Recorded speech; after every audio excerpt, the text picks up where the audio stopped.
The following podcast is brought to you by Pizzot Productions.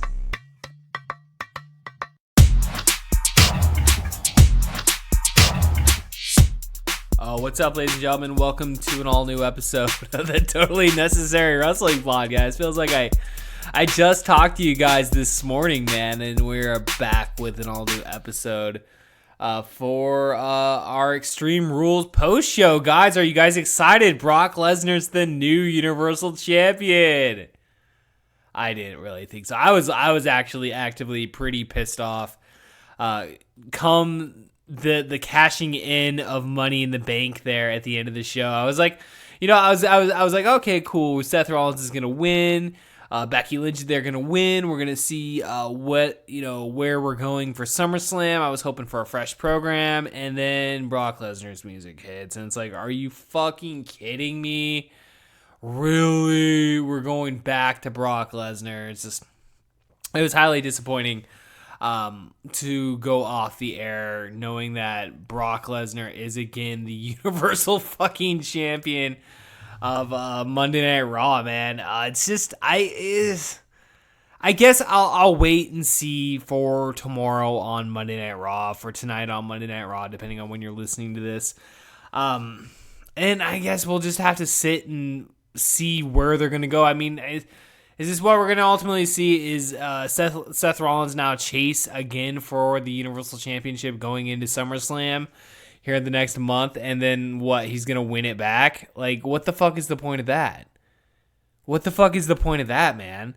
I really gained no satisfaction in regards to seeing Seth Rollins chase the fucking championship again. I think we've established it on previous episodes of the show. We found it way more interesting with the possibility of Kofi Kingston chasing for the WWE Championship in a match against Brock Lesnar, but no, we're getting a rematch from WrestleMania. So, all right, I guess. I guess I just have to keep an open mind, but honestly, again, going off air, I don't know if I'm mad in the sense of Brock Lesnar's such a good heel. Oh, no, I want to boo this guy. No, I think it's just kind of the same old, and it's we've seen this before, and I know Heyman's now has a lead job as the lead, head creator dude or whatever on Monday Night Raw now. And it's I guess I truly have to take the wait and see approach at this point. Cause again, coming out of Extreme Rules, albeit a very, enjoyable show, I thought, kind of just leaves a sour taste in your mouth seeing Brock Lesnar fucking win that fucking Universal Championship again there, guys. But let's just go ahead and let's just just cut down the show here, kind of just go through each individual match here, and just again, let's try to stay positive, I guess. I don't know. All right, so I did not watch the pre-show here. Oh my gosh, albeit, dude, there was 13 matches on tonight's show, dude, including the pre-show. That's fucking WrestleMania status, dude. No wonder this show almost went fucking 4 hours. So we saw Shinsuke Nakamura challenge for the Intercontinental Championship. This was ultimately another rematch. I don't want to call it a rematch, but Shinsuke Nakamura ultimately getting his actual title shot here against Finn Balor. I kind of wish this would have been on the main card. This match only went 7 minutes and 40 seconds, and we have a brand new Intercontinental Champion. Shinsuke Nakamura wins the Intercontinental Championship for the very first time. Again, I didn't see this match, so I can't necessarily say how good of a match it was. I thought the match on SmackDown was fun and warranted a feud between these two. I didn't necessarily think they were going to put the title on him 5 days later on at Extreme Rules. That being said, am I going to shit all over Nakamura winning the Intercontinental Championship? No. Has Finn Balor's reign as the Intercontinental Champion been memorable in any way? No. With that being said, am I excited to see where both Shinsuke and Finn Balor go in the next several weeks now that we have a new Intercontinental Champion? I'm not against seeing these two wrestle again. So that being said, congratulations, Shinsuke Nakamura. We saw Drew Gulak defend his Cruiserweight Championship against Tony Nese in a rematch. So ultimately, Drew Gulak won again. I didn't see this match. I didn't think they were going to take the title off Drew Gulak right away anyway, so that's not very surprising. Interestingly, they kicked off Extreme Rules with The Undertaker and Roman Reigns taking on Shane McMahon and Drew McIntyre in a no-holds-barred tag team match. I thought this was really smart to just kind of kick off the show just with a real big match, I mean, they could have done it with either, the WWE Championship or this. I think this was the better choice. I mean, The Undertaker's obviously, he's always ultra popular. Roman Reigns is, I think he's still semi-popular. I heard a pretty good amount of cheers for him tonight. So this is definitely was a hot match. This match went 17 minutes. Albeit I'm not going to say it's the match of the night or anything like that, but I thought The Undertaker looked good. I thought Roman Reigns looked good. Shane and Drew looked good. I don't know where we're going. I thought ultimately we may see this lead up to a Drew McIntyre Undertaker match at SummerSlam, but honestly, the way everything went down there, it was Shane McMahon getting pinned by The Undertaker. But, we saw Drew McIntyre where he could have gotten, he could have taken out The Undertaker, but Roman Reigns hit the spear, and thus, that's when we saw Shane McMahon take the tombstone, and then boom. I thought it was a fun match. I thought it was a real hot opener. Seeing Shane McMahon do his elbow through the table on Taker, doing coast to coast, I thought was fun. Definitely Undertaker Roman Reigns winning was the right move here. I didn't necessarily see Shane McMahon or Drew McIntyre ever having a chance of winning this match here. I don't know where we're going for SummerSlam. The rumor is Undertaker sticking around. So a lot of tonight's results, take us into tomorrow night on Raw, and it really is going to show where we're going. In terms of, an Undertaker, Roman Reigns, where he's going, Shane McMahon, Drew McIntyre. This Extreme Rules was definitely felt like the blow off for a lot of feuds. It felt like, and we're just going to have to take that wait and see approach, motherfuckers. So we saw the Revival defend their WWE Raw Tag Team Championships against the Usos. Match went 12 minutes, 35 seconds here. Nothing special, more or less a match you would see on Monday Night Raw here. The Revival retained the Raw Tag Team Championships. There was no reason for them to drop the titles here. So, albeit a strong TV match here, I guess. Good to see that the Revival, hopefully can do something, get some more momentum as the Raw Tag Team Champions here. I don't know exactly where they're going to be going here. You had the Viking Raiders on the prowl, but they're a heel tag team too. So it's like, are they going to face each other? Are we going to get some multi-man tag team match come SummerSlam? I really have no idea, but all I know is that they beat the Usos here tonight. We finally saw Aleister Black he's debuted on TV, but he's finally out of his room, and he finally had a match here at Extreme Rules. This is, for me, kind of where I thought the show started picking up, honestly. I thought Aleister Black Cesaro was, again, I kind of thought maybe it could steal the show. The match only went 9 minutes and 45 seconds. I definitely thought it could have gone longer. I was a little disappointed that it only went 9:45. But I thought it was a good match between these two. I thought Cesaro shined. I thought Aleister Black shined. I thought they both really, brought it. And Aleister Black winning obviously is the right choice here. But again, if they were to have this match on Tuesday night or tomorrow night on Raw, I wouldn't be complaining. I definitely would not mind seeing more of Aleister Black and Cesaro down the road. We saw Bayley defend her WWE SmackDown Women's Championship match in a handicap match against Nikki Cross and Alexa Bliss. This match went 10 minutes, 30 seconds. This was a match that I kind of thought where we would get a brand new champion. It kind of set itself up for that. With, ultimately, we're led to believe is going to be Alexa Bliss and Nikki Cross. Obviously, Bayley picked up the win here.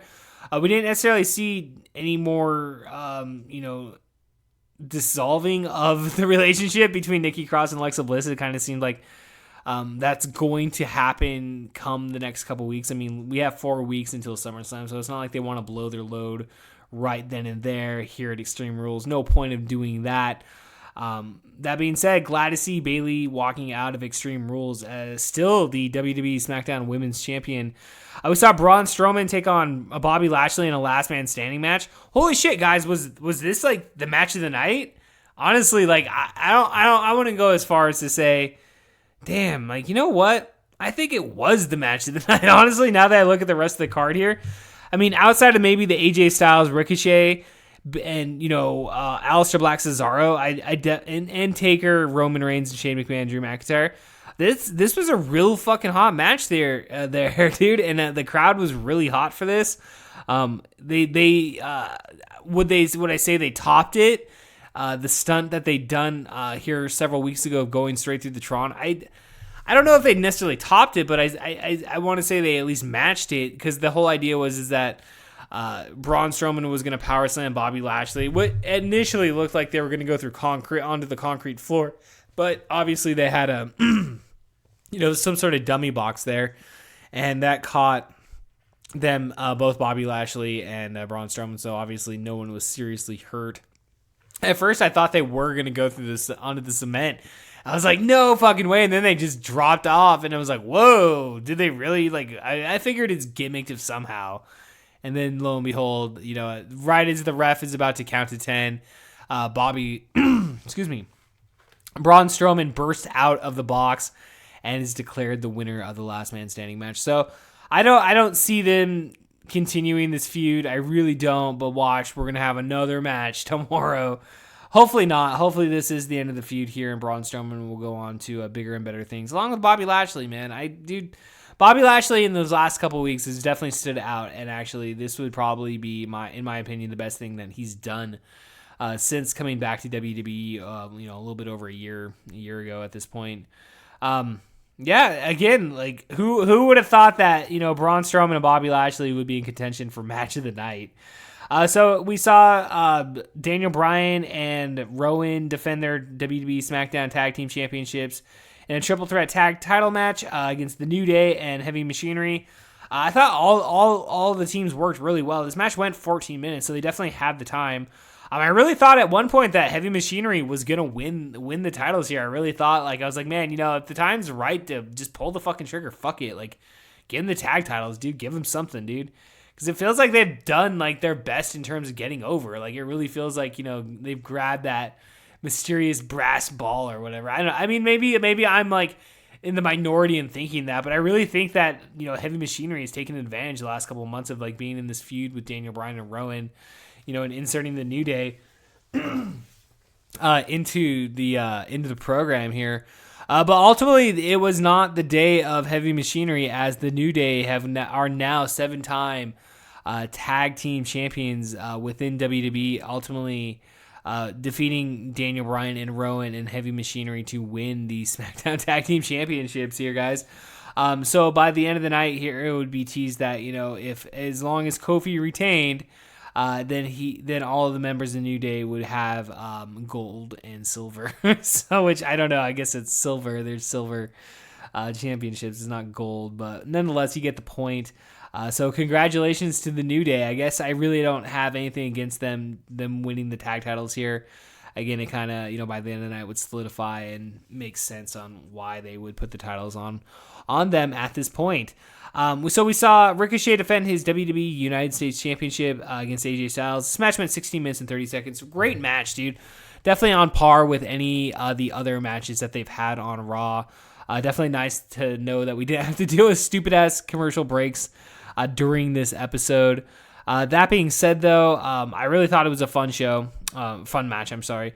I really did think that AJ Styles would win the United States Championship here. So again, we have, if you're keeping track at home, we have a brand new Intercontinental Champion. We have a brand new SmackDown Tag Team Champions. And now we have a brand new U.S. Heavyweight Champion, as AJ Styles defeated Ricochet with a little bit of help from Luke Gallows and Carl Anderson here. Again, this kind of, I feel like this feud can continue, and you definitely want to see this feud go into SummerSlam and Ricochet ultimately defeat AJ Styles to win back that United States Championship. So, definitely, I'm trying to really think. I mean, was this the match of the night? Did they really get? I mean, the crowd kind of seemed somewhat dead for this. I don't know. I guess maybe they were into this. I know definitely during the Kofi Kingston Samoa Joe match, the crowd didn't give a shit. But with that being said, though, I thought it was a good match. Like, just like I said, on par with their TV matches. I don't know if it was any better or not. I like the chemistry between AJ Styles and Ricochet, and I'm looking forward to seeing this feud continue down the road. Again, hopefully it does. Hopefully watch, AJ Styles gets a brand new opponent tomorrow night on Monday Night Raw. So we saw Kevin Owens. This match was added just as of today, but Kevin Owens would be facing off against Dolph Ziggler. This is obviously the main event that did not happen. Albeit, again, with 13 matches on this fucking card, one match was definitely going to go under 1 minute. And lo and behold, Kevin Owens pins Dolph Ziggler in 17 seconds and hits him with the Stone Cold Stunner. Boom, just nails him, dude. As I stated on Friday's episode, I really enjoyed Kevin Owens' spot on SmackDown this past week. I really thought he brought it and is really delivering in terms of his promo. And seeing him get the win in 17 seconds here doesn't hurt Dolph Ziggler any more than anything at this point in his career. I don't think losing to Kevin Owens in 17 seconds is the worst thing that can happen. So hopefully we see a main event.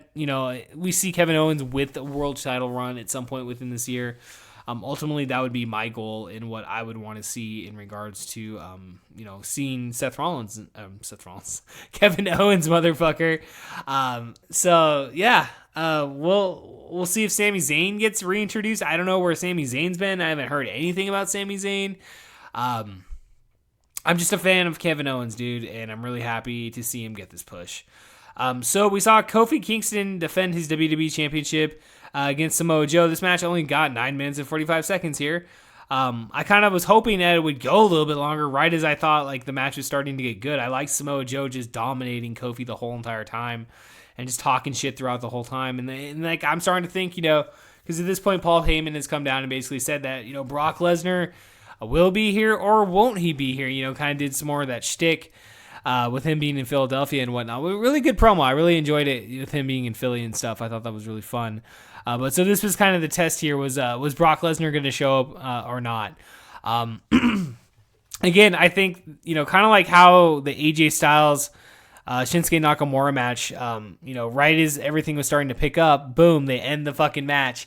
And that's like my go-to match, Shinsuke, AJ Styles, in terms of like, comparing any of these matches that should have gone longer but didn't.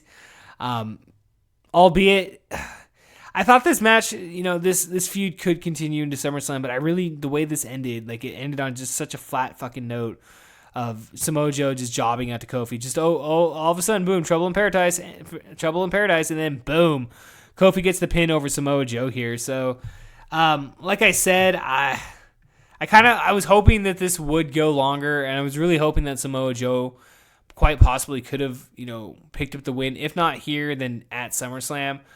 But I don't know, man. I mean, they could definitely continue it, but the way we're leaving Extreme Rules tonight, it felt very fucking flat in regards to seeing Samoa Joe just get a clean fucking loss like that.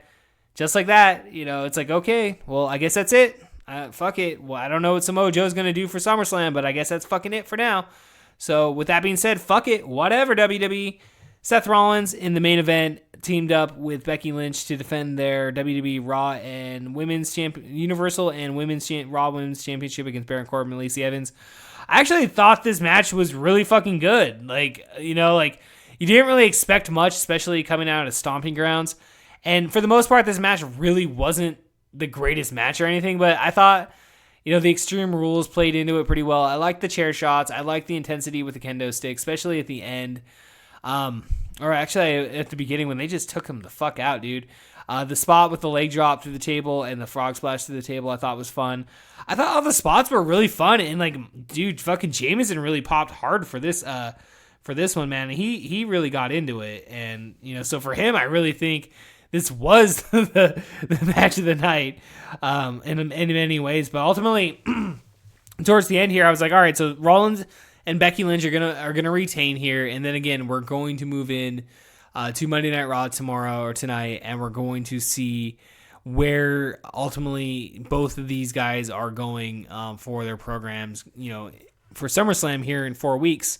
But then lo and behold, there's Brock Lesnar's fucking music, and in 15 fucking seconds defeats fucking Seth Rollins to win the WWE Universal Championship. And it's like, again, like we've seen Brock Lesnar with the fucking Universal Championship, man. And again, like I guess I'm open to see where it goes, but damn, dude, it just leaves a fucking sour taste, man. Like I'm actually been enjoying Seth Rollins as the Universal Champion. Like I actually have thought he's done a really fucking good job, and he deserved a long title reign. But I don't know what the deal is. I don't know why the decision was made to give him to have him job out to Brock Lesnar here at Extreme Rules. I kind of really thought that they were going to save that cash in for when that first night on Fox, and have something big happen. But I guess, that is not to be. It was not meant to be. And, they'll have hopefully another big moment planned for SmackDown that first Friday night on Fox. But with that being said, Brock Lesnar is your new Universal Champion. So we'll find out more here on Raw this week and SmackDown, just where everything is going, heading towards SummerSlam. Apparently they have a Raw reunion show coming up. I'm kind of getting over these whole nostalgia shows, so I don't really give a shit. We're gonna see Stone Cold. We're gonna see the Hulk Hogan. We're gonna see Diesel, Razor. I mean, that's what they were promoted as. I don't really care that much, man. I mean, like, I don't know. We saw Raw 25, and that was pretty fucking lackluster. I expect this to be just as lackluster. Well, with that being said, it'll at least be cool to see Stone Cold Steve Austin. You don't see Stone Cold Steve Austin that often on TV. So whenever he does come around, and I don't necessarily have anything against him. Hopefully he actually does something worth his fucking time coming in. But I'm not holding my breath. But hey, we have new people in charge though. We got Eric Bischoff and Paul Heyman officially taking their roles this week on SmackDown and Raw respectively. So, I guess, let's just try to have a positive outcome coming out of Extreme Rules here for the most part. Again, I thought it was a pretty good show. I didn't think it was a boring show at all. There were some good things, there were some bad things, and again, there were some indifferent things that I just didn't really give a shit about, like Brock Lesnar winning the Universal Championship. But all right, guys, we'll be back this coming Friday with another episode of the Totally Necessary Wrestling Podcast. We'll discuss the fallout from Extreme Rules going into Raw and SmackDown, and we'll check out NXT this week. Apparently, Adam Cole is making his first NXT Championship title defense actually on NXT this week. Hopefully we may be able to sit down and watch the Evolve show and actually maybe have an opinion on that. This coming Friday. I wouldn't hold my breath on it, but maybe I'm kind of interested to go back and check that out. But if you haven't already, we've dropped our AEW Fight for the Fallen post show. That's up. So if you are interested in our thoughts on that show, you can definitely backtrack, listen to that episode. We had some really good episodes this week on our feed, so I highly encourage all of you to take the time to go check that out. Yeah, man, dude, brand new episodes of the In the Mouth of Madness podcast. Surprise episode dropping this week.